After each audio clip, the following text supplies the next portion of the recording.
നമസ്കാരം, Tirurangadi today news അപ്ഡേറ്റിലേക്ക് സ്വാഗതം. ഇനി എന്തിനു സ്വർണം വാങ്ങാൻ കാത്തിരിക്കണം?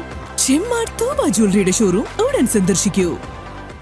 വാർത്തകൾ വിശദമായി. ഛത്തീസ്ഗഡിലെ ദുർഗിൽ മനുഷ്യക്കടത്ത് ആരോപിച്ച് മലയാളി കന്യാസ്ത്രീകളെ അറസ്റ്റ് ചെയ്ത സംഭവത്തിൽ പ്രതികരിച്ച് കാന്തപുരം AP അബൂബക്കർ മുസ്ലിയാർ.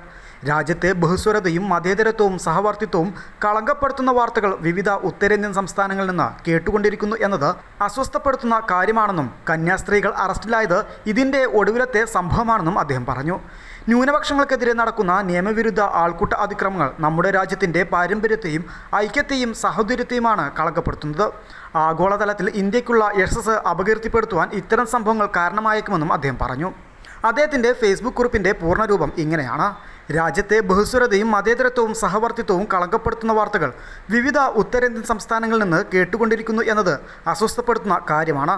ഛത്തീസ്ഗഡിൽ ട്രെയിൻ യാത്രയ്ക്കിടെ മതപരിവർത്തനം, മനുഷ്യക്കടത്ത് എന്നിവയാരോപിച്ച മലയാളി കന്യാസ്ത്രീകൾ ആൾക്കൂട്ട വിചാരണയ്ക്കും അക്രമത്തിനും ഇരയായ സംഭവം ഇക്കൂട്ടത്തിൽ ഏറ്റവും ഒടുവിലെ സംഭവമാണ്.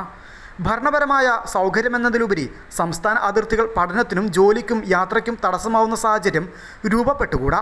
ഉത്തരേന്ത്യയിൽ നിന്ന് കേരളത്തിലെ യത്തീംഖാനകളിലേക്ക് പഠിക്കാൻ വന്ന പാവപ്പെട്ട വിദ്യാർത്ഥികളെ മനുഷ്യക്കടത്തിൻ്റെ പേരിൽ സംശയത്തിൻ്റെ നിഴലിൽ നിർത്തുന്നതും പഠനം നിഷേധിക്കുകയും ചെയ്ത സംഭവം ഈ വേളയിൽ ഓർക്കുന്നു.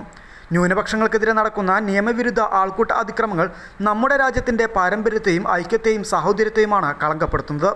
ആഗോളതലത്തിൽ ഇന്ത്യക്കുള്ള യശസ് അപകീർത്തിപ്പെടുത്തുവാൻ ഇത്തരം സംഭവങ്ങൾ കാരണമായേക്കും. അതിലുപരി ജീവിക്കുവാനും മത സ്വാതന്ത്ര്യത്തിനും താമസിക്കുവാനും സഞ്ചരിക്കുവാനും ജനാധിപത്യ മതേതരത്വ രാജ്യത്തെ ഭരണഘടന അനുവദിക്കുന്ന മൗലിക അവകാശങ്ങൾക്കുമേലുള്ള കടന്നുകയറ്റമാണ് ഈ സംഭവങ്ങളെല്ലാം. ബീഹാറിലെ വോട്ടർ പട്ടിക പരിഷ്കരണത്തിൻ്റെ പേരിൽ ഒരു വിഭാഗം ജനതയുടെ പൗരത്വം തന്നെ സംശയത്തിലാക്കുന്ന സാഹചര്യവും അസമിലെ സാധാരണക്കാരെ പുറന്തള്ളാനുള്ള നീക്കങ്ങളും രാജ്യത്തിൻ്റെ ജനാധിപത്യ മതേതര സ്വഭാവത്തെയാണ് അപകടപ്പെടുത്തുന്നത്. ന്യൂനപക്ഷങ്ങളെ നിയമ സാധുതയില്ലാതെ കുടിയൊഴിപ്പിക്കുന്നതും കയ്യേറ്റം ചെയ്യുന്നതും ഒരിക്കലും നീതീകരിക്കാനാവില്ല. സമൂഹത്തിൽ വിദ്വേഷവും വെറുപ്പും പരത്തി ഭരണഘടന അനുവദിച്ചു നൽകുന്ന ന്യൂനപക്ഷ അവകാശങ്ങളും മൗലിക അവകാശങ്ങളും ലംഘിക്കുന്നവർക്കെതിരെ പൗരസമൂഹവും ഭരണകൂടവും നീതിന്യായ വ്യവസ്ഥിതിയും ഒന്നിച്ച് രംഗത്ത് വരേണ്ടതുണ്ടെന്നും രാജ്യത്തിൻ്റെ വൈവിധ്യവും അഖണ്ഡതയും സംരക്ഷിക്കുന്നതിൽ ജനങ്ങളും രാഷ്ട്രീയ പാർട്ടികളും കേന്ദ്ര സംസ്ഥാന സർക്കാരുകളും ജാഗ്രത പുലർത്തണമെന്നും അദ്ദേഹം തൻ്റെ ഫേസ്ബുക്ക് കുറിപ്പിൽ പറയുന്നു. അതേസമയം കന്യാസ്ത്രീകളുടെ ജാമ്യാപേക്ഷ പരിഗണിക്കാൻ അധികാരമില്ലെന്ന് കോടതി പറഞ്ഞു. കന്യാസ്ത്രീകളുടെ ജാമ്യാപേക്ഷ പരിഗണിക്കാതിരുന്ന ഛത്തീസ്ഗഡ് സെഷൻസ് കോടതി അപേക്ഷ ബിലാസ്പൂർ NIA കോടതിയിലേക്ക് മാറ്റുകയായിരുന്നു. ഇതോടെ കന്യാസ്ത്രീകൾ ജയിലിൽ തുടരുമെന്ന് വ്യക്തമായി. 5 ദിവസം മുമ്പാണ് ഛത്തീസ്ഗഡിൽ വെച്ച് മലയാളികളായ കന്യാസ്ത്രീകൾ അറസ്റ്റിലാകുന്നത്. ഇതിനിടെ അറസ്റ്റിലായ മലയാളി കന്യാസ്ത്രീകൾക്ക് ജാമ്യം നൽകരുതെന്നാവശ്യപ്പെട്ട് പ്രതിഷേധവുമായി ബജ്രംഗ് ദൾ പ്രവർത്തകർ രംഗത്തെത്തി. കോടതിക്ക് മുന്നിൽ നാടകീയമായ രംഗങ്ങളാണ് അരങ്ങേറിയത്. ഛത്തീസ്ഗഡ് സെഷൻസ് കോടതി ജാമ്യാപേക്ഷ പരിഗണിക്കുന്ന സാഹചര്യത്തിലായിരുന്നു കോടതിക്ക് മുന്നിൽ പ്രതിഷേധവുമായി ബജ്രംഗ് ദൾ പ്രവർത്തകർ എത്തിച്ചേർന്നത്. പ്രീതി മേരിയുടെയും വന്ദന ഫ്രാൻസിസിൻ്റെയും ജാമ്യാപേക്ഷ കഴിഞ്ഞ ദിവസം മജിസ്ട്രേറ്റ് കോടതി തള്ളിയിരുന്നു. കേസിൽ ആരോപിച്ചിരിക്കുന്ന മനുഷ്യക്കടത്ത്, നിർബന്ധിത മതപരിവർത്തനം എന്നീ കുറ്റങ്ങൾ അധികാരപരിധിയിൽ അല്ലെന്ന് ചൂണ്ടിക്കാട്ടിയായിരുന്നു നടപടി. ഇതിനെ തുടർന്നാണ് സെഷൻസ് കോടതി കേസ് പരിഗണിച്ചത്.